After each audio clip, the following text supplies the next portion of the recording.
La religion musulmane accorde une grande importance à la famille et au rôle du père notamment. Malheureusement, beaucoup de pères passent à côté de ce sublime rôle d'éducateur et ont un comportement malveillant vis-à-vis de leurs enfants. Certains pères font souffrir passivement les enfants et la famille, qui est une valeur universelle, un cocon, un repère qui permet de se ressourcer et qui est porteuse d'un amour inconditionnel, devient destructrice, malveillante et une vraie torture psychologique et parfois physique. Ces pères, pourtant, n'ont qu'un magnifique verset en bouche qu'ils utilisent à mauvais escient. وَقَضَى رَبُّكَ أَلَّا تَعْبُدُوا إِلَّا إِيَّاهُ وَبِالْوَالِدَيْنِ إِحْسَانًا. Dans Sourate Al-Isra, ton Seigneur a ordonné de n'adorer que lui, seul. Il a prescrit d'être bon envers ses pères et mères. Mais il y a des pères qui abusent consciemment de leur statut et qui imposent des règles nocives à leurs enfants. Ce sont des dérives qui ont des conséquences psychologiques sur l'enfant. Une vie de famille saine repose sur un équilibre, notamment l'équilibre entre droits et devoirs. Ces pères n'ont-ils jamais entendu parler de l'ingratitude envers les enfants? Oui, on entend souvent parler de l'ingratitude envers les parents, al-uquq, et on sait que ça fait partie des péchés capitaux et que ça vient même en deuxième position après shirk, l'idolâtrie. Mais on entend rarement parler de l'ingratitude des parents envers leurs enfants. Regardez cette histoire. Un homme est venu voir Omar ibn al-Khattab pour se plaindre de son fils désobéissant et Omar, en interpellant le fils pour le mettre en garde contre la désobéissance du père, s'entendit dire « Ya Amir al-Mu'minin, est-ce qu'un fils n'a pas de droit sur son père ?» « Si, répondit Omar. « Lesquels, ô émir des croyants ? Il doit bien choisir sa mère, lui donner un nom convenable et lui apprendre le Coran. Mon père n'a rien fait de tout cela. » Et le garçon cita à Omar ce qu'avait fait son père. Et subhanallah, à ce moment-là, Omar se tourna vers l'homme et lui dit « Tu es venu te plaindre de l'ingratitude de ton fils, mais avant qu'il ne soit ingrat envers toi, tu as fait preuve d'ingratitude envers lui. Et tu lui as fait du mal avant qu'il ne t'en fasse. عَقَقْتَهُ قَبْلَ أَنْ يَعُقَّكَ وَأَسَأْتَ إِلَيْهِ قَبْلَ أَنْ يُسِيءَ إِلَيْكَ. En islam, l'homme est un berger pour sa famille. En effet, le prophète alayhi salatu wassalam nous dit كُلُّكُمْ رَاعٍ وَكُلُّكُمْ مَسْئُولٌ عَنْ رَعِيَّتِهِ. Vous êtes tous des bergers et vous êtes responsables de vos troupeaux. Le gouverneur est un berger et est responsable de son troupeau. L'homme est un berger dans sa famille et est responsable de son troupeau. Ce hadith montre que le père a un rôle central dans son foyer et il devra rendre des comptes à Allah sur l'éducation qu'il aura donnée à ses enfants. En association avec la maman, le père prend part à l'éducation spirituelle, psychologique et intellectuelle des enfants. Allah Azza wa Jal nous dit dans le Coran « Ya ayyuhalladhina amanu » ô vous qui avez cru, préservez vos personnes et vos familles d'un feu dont le combustible sera les gens et les pierres. Pour bien comprendre le rôle du père en islam, le meilleur exemple reste évidemment le prophète alayhi salatu wassalam, qui était bienfaisant envers sa famille et miséricordieux, dans l'espoir de recevoir la miséricorde de la part de son Seigneur. Voici quelques points qui vous aideront à être un bon père, incha'Allah, qui sont conformes à la sunna. Premier point, soyez un homme véridique. Au sein de la famille, naissent nos premières relations sociales. Elles représentent par la suite un modèle à adopter en société. L'on dit que la valeur d'un homme se trouve dans ses paroles. On a demandé au prophète alayhi salatu wassalam si un musulman pouvait être avare. Il a dit oui. On lui demanda si un musulman pouvait être un menteur. Il a dit non. Al-muslimu la yakdhib. Allah Azza wa Jal nous dit dans le Coran, ô vous qui avez cru, pourquoi dites-vous ce que vous ne faites pas? C'est une grande abomination auprès d'Allah que de dire ce que vous ne faites pas. Ya ayyuhalladhina amanu, lima taquluna ma la taf'alun, kabura maqtan 'inda Allahi an taqulu ma la taf'alun. Il dit également dans Sourate Al-Baqarah, commanderez-vous aux gens de faire le bien et vous oubliez vous-même de le faire? أتأمرون الناس بالبر وتنسون أنفسكم وأنتم تتلون الكتاب أفلا تعقلون. Vous les pères, respectez-vous vos promesses et vos rendez-vous avec vos enfants. Faites-vous autant d'efforts pour être avec eux que pour être avec vos amis, avec vos copains, ou quand vous vous rendez dans un rendez-vous d'affaires? Êtes-vous en privé comme vous êtes en public, ou est-ce juste une façade mensongère que vous dessinez pour flatter votre ego et que les gens disent quel merveilleux père, quel merveilleux homme? Il est important de n'avoir qu'une seule façade en islam, autant que possible. Rien ne brise le cœur d'un enfant autant que les contradictions parentales. Faisons en sorte de tenir nos promesses et de garder tout le temps un modèle de comportement positif. Rasoul alayhi salatu wassalam dit Ittaqillaha haythuma kunt. Craignez Allah Azza wa Jal où que vous soyez. Il n'a pas dit devant les copains, devant la famille, devant les autres, à la mosquée. Il a dit où que vous soyez. Deuxième point, placez l'amour et la bienveillance au centre de vos priorités dans vos relations avec vos enfants. Des pères qui parlent durement aux enfants et qui évitent de leur témoigner de l'affection pensent qu'ils en font des hommes, rajil. Et subhanallah, c'est ainsi qu'ils prennent jamais leurs enfants dans leurs bras et ne les embrassent pas. Écoutez ce hadith qui a obtenu le consensus, muttafaqun alayh. D'après Abu Huraira, le messager d'Allah Azza wa Jal avait un jour embrassé son petit-fils Al-Hassan et à côté d'un sahabi, Al-Aqrah ibn al-Habis, qui lui dit « J'ai 10 enfants et je n'en ai jamais embrassé un seul. » Le prophète sallallahu alayhi wa sallam le regarda et lui dit « Celui qui est dépourvu de miséricorde ne recevra aucune miséricorde. Man la yarham la yurham. » Et le premier pas à faire pour cela, c'est de montrer son amour, son respect, sa bienveillance envers leur maman. Le prophète sallallahu alayhi wa sallam, quand on lui demandait quelle est la personne que tu aimes le plus, n'hésitez pas à répondre Aïcha. En aimant la maman et en la traitant avec compassion, Inch'Allah, ces qualités pénètrent le cœur des enfants. Et l'enfant n'est qu'un reflet de l'ombre parentale. La miséricorde envers les femmes est un bâton de relais que se transmet le père et le fils. Voilà, subhanallah. Au père, tu es l'exemple, le modèle, le plus proche, que l'enfant a vu, entendu et côtoyé depuis qu'il a ouvert les yeux sur terre. On ne demande pas au père de ramener un immense bouquet de roses tous les soirs à la maman ou de lui offrir mensuellement un bijou genou au sol, mais des gestes quotidiens qu'on retrouve dans la sunna prophétique et dans l'éthique du musulman suffisent amplement. Ne serait-ce que de faire en sorte, avant de quitter la maison, de dire à l'épouse qu'on tient à elle et de lui passer le salam, subhanallah, et d'éviter d'utiliser des mots ou un ton dur en s'adressant à elle. Les enfants ont des yeux, des oreilles et captent toutes ces petites attentions qui les font grandir et qui leur font aimer leur religion et qui renforcent leur confiance en soi.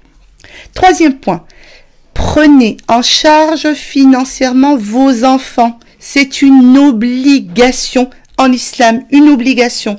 Certains pères sont très généreux à l'extérieur et sont d'une avarice sans nom avec leurs enfants, au point de les priver de plusieurs choses qu'ils ont tout à fait la capacité de leur offrir. Allah Azza wa Jal dit dans le Coran, les hommes ont autorité sur les femmes en raison des faveurs qu'Allah accorde à ceux-là, sur celles-ci, et aussi à cause des dépenses qu'ils font de leurs biens. Al-Infaq. Ibn Umar, radiallahu anhu, a rapporté que le prophète sallallahu alayhi wa sallam a dit « L'homme est responsable de sa famille et il sera interrogé sur cette responsabilité. » L'homme a pour obligation de subvenir aux besoins de sa femme et de ses enfants et de ne pas faire preuve de négligence, oui, à cet écart, sous peine de tomber dans le péché. Regardez ce hadith. Wallah, il fait mal au cœur. Yaqul Rasoul alayhi salatu wassalam, il suffit à l'homme, comme péché, de laisser en proie aux besoins ceux dont il a la responsabilité de les nourrir. Vous vous rendez compte? Kafa bil mar'i ithman an yudayya man ya'ul. Quant à l'argent de l'épouse, il lui appartient seul, c'est sa propriété exclusive et il n'est pas permis à son mari d'y toucher sans son accord. Et subhanallah, je pense que dans un foyer où règne l'amour et l'entraide, le problème ne se pose même pas. Mais toi, homme, toi, père, tu es obligé de dépenser pour tes enfants. Et sache que la meilleure action que tu puisses faire pour rendre quelqu'un heureux, c'est de s'acquitter de sa dette ou de lui donner à manger. Ça, c'est en islam. Yani, subhanallah. C'est un hadith du prophète sallallahu alayhi wa sallam. Que dire alors si tu fais rentrer cette joie au cœur de tes enfants en leur donnant à manger. La ilaha illallah Muhammad Rasulullah. Il y a un hadith prophétique où le prophète alayhi salatu wassalam dit le meilleur dinar que l'homme puisse dépenser est le dinar qu'il dépense pour ceux qui sont à sa charge. أفضل دينار ينفقه الرجل دينار ينفقه على عياله. Dans une autre version du hadith, entre un dinar que tu dépenses dans la voie d'Allah, fi sabilillah, un dinar que tu dépenses pour l'affranchissement d'un esclave, un dinar que tu donnes au noumun, sadaqa, à un nécessiteux, et un dinar que tu dépenses pour ta famille, c'est celui que tu auras dépensé pour ta famille qui t'apportera le plus de récompenses. أعظمها أجرا الذي أنفقته على أهلك. Subhanallah. Quatrième point. Et de l'importance pour le temps que tu passes avec tes enfants. Consacre du temps à tes enfants. Ne sois pas ce père qui est absent, qui, subhanallah, se croit juste tout permis, qui rentre le soir, insulte l'un, frappe l'autre, dénigre le troisième, et ne va entendre personne parce qu'il n'a pas le temps. Alors qu'il passe 5-6 heures devant la télévision ou 2 heures au téléphone avec un pote, ou qui a couru pour se faire bien voir alors que ses enfants ne le voient que pour s'entendre dire sur un ton très vindicatif « Fais ci, ne fais pas ça, c'est pas comme ça, c'est nul ce que tu fais, je comprends pas pourquoi vous faites ça, qu'est-ce que j'ai fait au bon Dieu pour mériter des enfants comme ça, espèce de fils de... » Je vais m'arrêter là. Ces pères n'éduquent pas, ils font tout simplement du mal, souvent sans le savoir.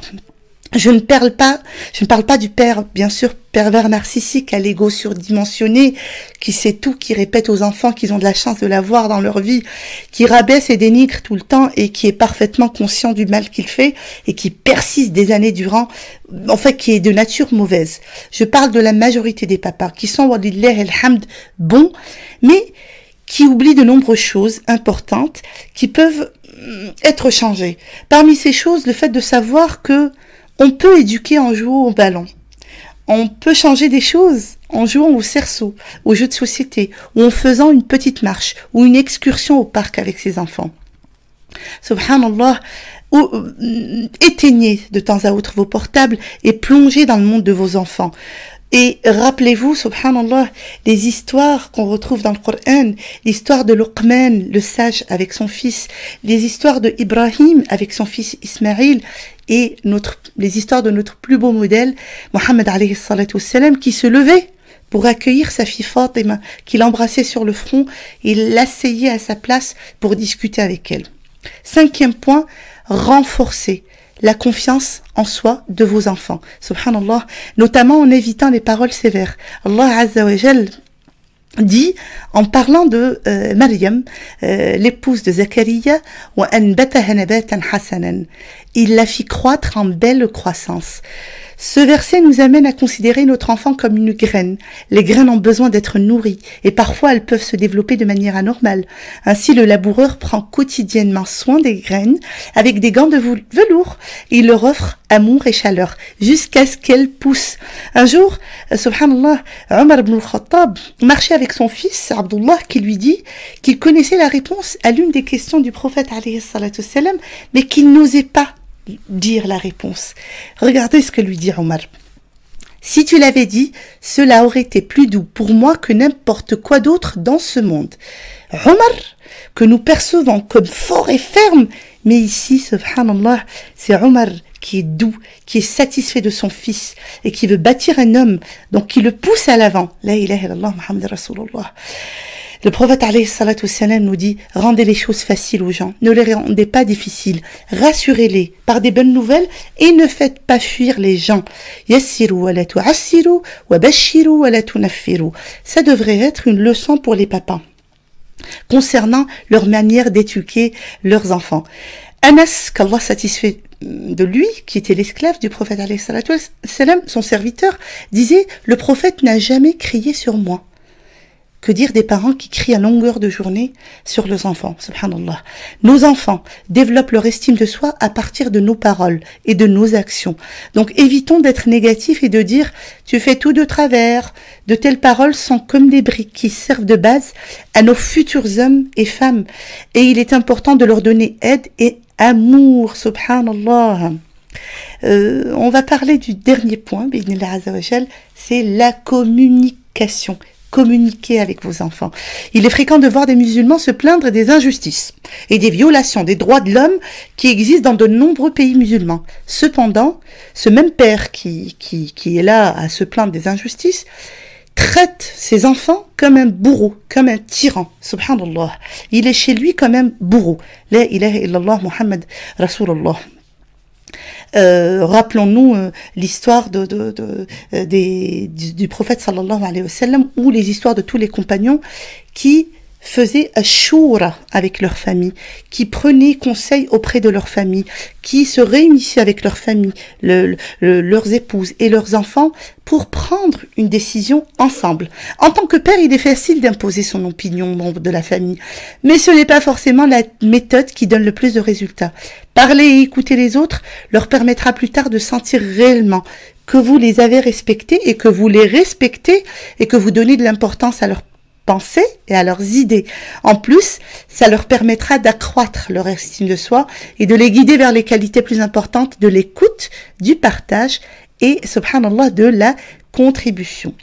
Je vais m'arrêter là parce que quelques minutes c'est très court pour parler de parentalité, mais j'ai voulu profiter du mois de Ramadan car c'est le mois du changement, de la réforme. Et le changement et la réforme sont facilités par la volonté d'Allah Azza wa Jal. Ya Allah ihdina wahdi bina واهدي جميع المسلمين اللهم آمين اللهم صل على سيدنا محمد والسلام عليكم ورحمة الله وبركاته صحة فطوركم إن شاء الله بإذن الله à demain. السلام عليكم.